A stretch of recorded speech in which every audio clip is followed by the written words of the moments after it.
pamamagitan ng suntukan dahil hindi naman tayo nanununtok ng ganyan. Ano? Eh, pag ginawa natin, baka makulong tayo. Ba't ako, bro? Jared Almasora, hanggang ngayon, masakit tumpang ako at tungtadyang ko. Mamaya makikita mo. Yan, masasample lang kita. Tandaan mo, huwag mo kong iinjanin, ha? Wakan mo.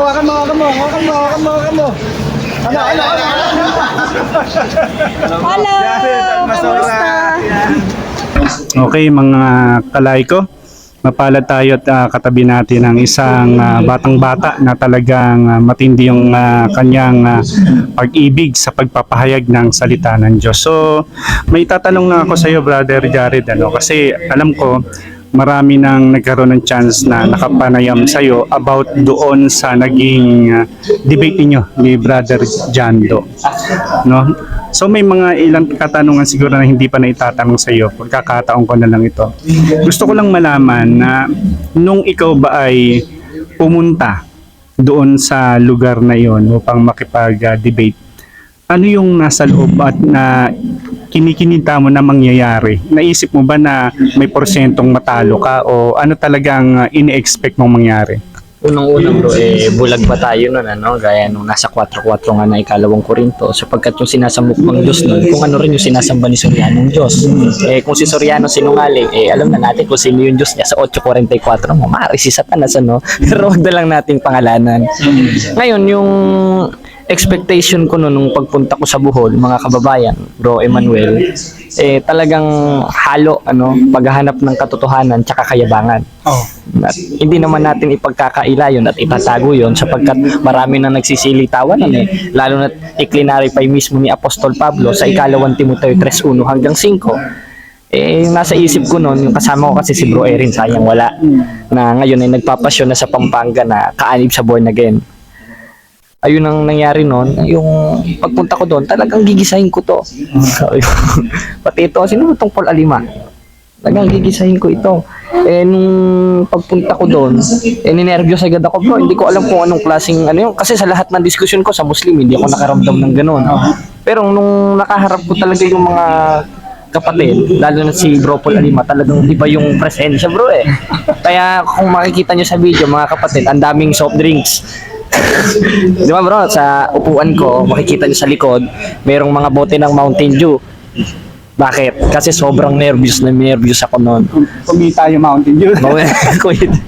Talagang nervous talaga ako ng bro, ng husto na yung, kasi una pa lang, hirap na akong gibain yung dogma na yung bro Kasi lalabas nun yung argumento ko, yung magiging INC na. Itatakwil ko yung pagka-Diyos ni Kristo, bagamat ang aral ni Mr. Soriano, si Kristo ay Diyos na nagkatawang tao.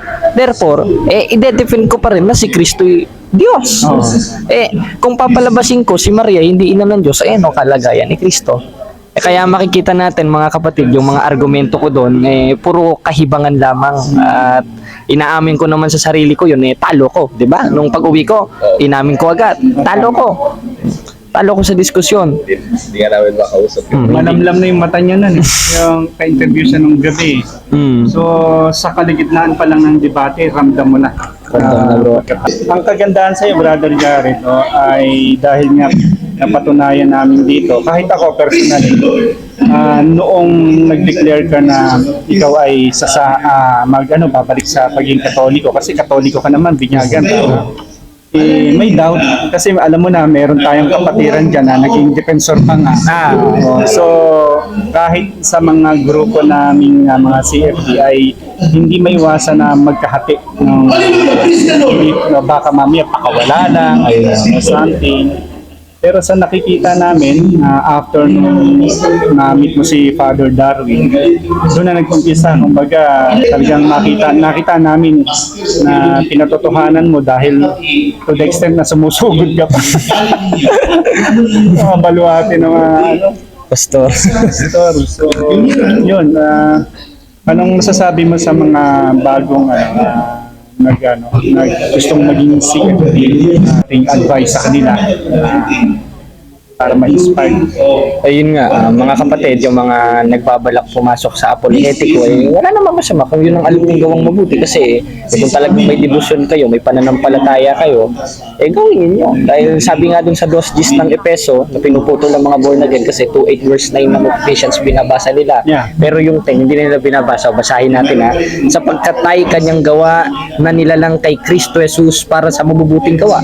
At isa dun sa mabuting gawa, ipagtanggol ang pananampalataya natin. Dahil 2,000 years ago, yung mga apostoles, talagang may nakakasagupan na silang mga antikristo nun Kaya ang sabi dun sa 2:18 ng unang 1, mumunti kong mga anak, itong huling oras, gaya ng inyong narinig, darating ang Antikristo. Kahit ngayon ay marami ng Antikristo. Biruin mo kapatid na Emmanuel. Noon pa napakadami ng Antikristo. Anong paraan ginagawa ng mga apostoles noon, ng mga unang Kristiyano? Talagang nakikipagbaka sila. Kaya naisulat ang 2 Korinto 10:4-5 na ang ating pakikilaban, hindi naman laban sa laman at dugo. Kaya yung nakikita niyong boxing natin, wala lang yan dahil makikilala naman natin ang totoo sa 7:7 ng 1 sa turo. Kaya yung mga nagbabalak pumasok sa apologetico, pasok kayo mga kapatid, wala namang masama, wala namang mawawala sa inyo. Ialay ninyo yung buhay ninyo sa simbahan. Mamatay kayo, pagbantaan kayo, patuloy lang. Bakit? Dahil ang simbahan naman sa 3:11 ng Epeso, nasa panukalang walang hanggan, mamatay man tayo, may papalit sa atin, lalo na ito. Di ba?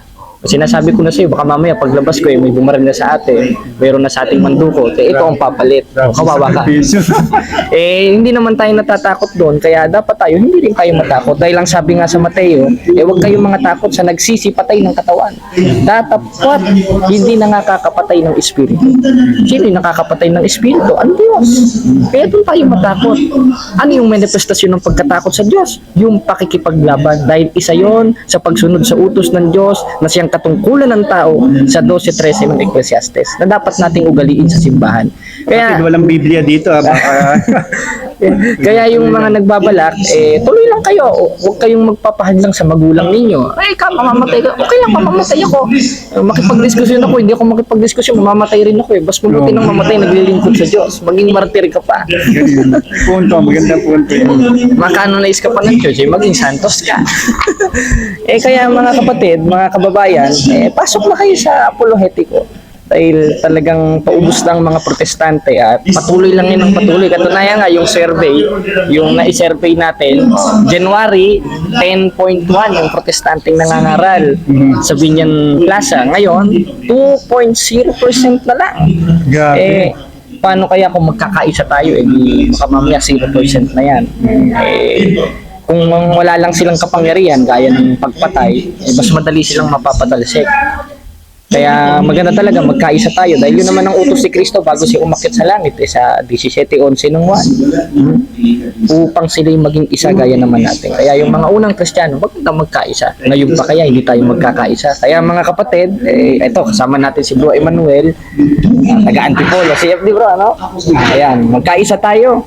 Lupigin natin ang mga protestante na yan sa pamamagitan ng pag-ibig sa 13:2 ng unang Korinto para maisalba natin dahil may tinatawag tayo na spiritual warfare. Yeah. Kung sa Russia, pati sa Ukraine, naggegera patayan, ibang patayan natin. Patayin natin masasamang espiritu na yan na nakasapi sa mga pastor ng demonyo. Paano natin matatanggal? Gamit yung pakikilaban o yung sandata ng mga apostol na hindi laban sa laman. Sa 2 Korinto 10:4-5. Kaya yon mga kapatid, patuloy lang tayo, dalo sa misa, tanggapin ng sakramento ni Kristo. Dahil isa yun sa dapat ugaliin sa simbahan. Yun ang mga kapatid na Emmanuel. Grabe, ramdam ko kapag kausap mo si Brother Jan, hindi ka talaga makakapasok. Last question, Brother Jared. Gaano ka kahanda kung sakasaling magkaroon ng pagkakataon na iyong makaharap yung kasalukuyang leader ngayon ng MCGI? Aba, sinabi ko na nung nakaraan nyo. Kung ito si kapatid na Daniel Rason, handang lumaban. Sige, doon tayo sa Apalit mismo, Pampanga. At ito ang kondisyon. Seryoso ito bro, ha? Ito ang kondisyon. Doon tayo sa mismong chapel ninyo. Ang kondisyon, Daniel Rason, huwag kang gagamit ng anumang device. Hindi ako gagamit ng anumang device. At yung mga miyembro nyo, ilayo nyo. Dahil alam ko nang babato yan Kasi si kapatid na Froilan Garza pinagbabato nung nakipag-diskusyon kay Soriano ngayon pa kaya. Yung mga miyembro nito hawa na doon sa maitim na budhi ni Daniel Rason sa 15:33 ng unang Korinto. Kaya ang kondisyon, lumayo ang mga miyembro, kahit yung 1 meter lang, dito kami sa stage, magsasalita kami ni Daniel Rason, mismo sa loob ng ADB Convention Center. Kahit ako lang mag-isa, payag ako para sa katotohanan, para sa mga kababayan, para sa tao. Dahil yun ang sakripisyo natin eh. Eh kung si Kristo ka namatay para sa atin, eh ako pa kaya? Eh alagad tayo ni Kristo at ang utos sa Filipos 2:5 hanggang 8, magkaroon ng pag-iisip ng gaya kay Kristo. Kaya kung paano si Kristo pinangalagaan ng kapatid sa pananampalataya, eh ganoon rin ang pangangalagaan ng mga kapatid. Kaya pagpasensyahan nyo na mga kapatid kung may mga nayayabangan, eh hindi ko talaga mainta. Kaya ang tanong ni kapatid na Emmanuel, eh kung sakaling lalaban ng diskusyon si Daniel Rason, sige, kahit saan, pero mas maganda dun mismo sa MCGI Chapel nila. At pag natalo si Daniel Rason sa diskusyon, yung papeles ng buong Apalit Pampanga compound gagawin nating orphanage. Ayun. Di ba? Ganda. Yan. At pag ako naman ang natalo, magdadala na mismo ako ng itak, chap-chapin nyo ko sa loob ng MCGI Chapel, gawin nyo akong lugaw. Ganun lang mga kapatid, ano? Hindi sa pagyayabang, totoo yun dahil hindi naman tayo magsisinungaling at handa naman tayo, nakapuron tayo. Katunayan, alam ng mga protestante yung bahay ko, yung address ko, alam nila kung saan ako nagpupunta, alam nila kung saan ako naglalakad-lakad. Katunayan, may email sa akin, pag lumabas daw ako, pagpupulutin ako ng ngipin sa daan. Sabi ko, ba't ngipin lang? Dapat yung kapdo ko papulot mo rin sa akin. Kaya ayun lang kapatid na Kasi sa aming mga CFDO, siguro mga Katoliko na maaari nagkakaroon pa ng pag-aalinlangan sa iyo kasi baka ang mabitbit mo ay merong pangbahagyang aral na mula sa mga sulpot. Ano yung mga ginagawa mong kasalukuyang pag-aaral na masasabi nating may kinalaman sa pagpapalalim natin bilang apolohetiko? Yung ginagawa nating pag-aaral, may kasalukuyan bang na nagtuturo about apologetic or bit-bit mo lang yung sarili mong kaalaman or meron gina-guide kung sino nag-guide sa iyo? Maraming nag-guide. Unang-una sa Tagbilaran, sila Bro Jando. Ayun. Guide. Sila Bro Edgar Logan. Sila Father Darwin. Nakamonitor sa atin, bro. Ayun. At yung punto por punto, nakamonitor rin sa atin. Kaya pag napunta ko minsan sa Tagbilaran, nagmo-mock debate kami nila Bro Ken, si Bro Dwayne, yun, nagtuturo rin sa atin ng kahit konting si Bro Dwayne Cartuano. Kaya sa awat tulong ng Diyos, hindi natin pinagmamapuri ang ating sariling karunungan. Dahil hindi naman natin karunungan ito 21:15 ng bukas, galing ito sa Diyos, ang Diyos ang nagbibigay. Kaya kahit pa paano sa awat tulong ng Diyos, meron talaga marami tayong hindi alam tungkol kasi ang lalim ng doktrina ng simbahan bro, isipin mo si Father Darwin hanggang ngayon nag-aaral pa rin. Nagulat ako. Paano kaya ako? Napakaliit ko lang na Katoliko. Katiting lang ako. Kaya may nagtuturo sa atin, Bro Dwayne. Kaya meron GC yung biblical languages. Si Bro Noriel, Bro Hamsky, nandun sila. Pati si Sanrio, Bro Paul. Ayan, katunayan, nakapasakop sa atin si Bro Paul Alima. Nagpapaturo rin ako. Tsaka Calabro Logan naman sa referensya. Calabro dyan. So, yun mo bro. Ayun, maraming salamat Brother Jared. Kasi mahalaga sa amin to. Tsaka para maalis yung pag-aagam-agam ng mga iba dyan na baka mamaya ay lumalagpas na si Brother Jared sa kanyang itinuturo. Nakita naman natin may patuloy na pag-aaral at mga bigatin na mga apologetic po itong binabanggit niya. So maraming salamat kapatid Pro Deo et Ecclesia. Ayan.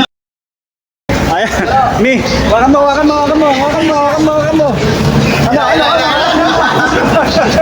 Hello! Kamusta? Ayan, pagbati po sa inyo ng pag-ibig at kapayapaan kay Sis Lisel, bro? Yes. At kay Bro Froila ng CFD Fatima Antipolo. At God bless po sa inyo mga kapatid, pati kay Sis J.Ann at kay Sis Nene Gutierrez. At samahan nawa kayo ng Diyos at pag-ibig at kapayapaan naman ng Diyos ang sumainyo gaya ng sa amin ni Pablo dun sa 13:2 ng unang Korinto. Yan. Kapatid na hello po sa inyo. Nabugbog ka na.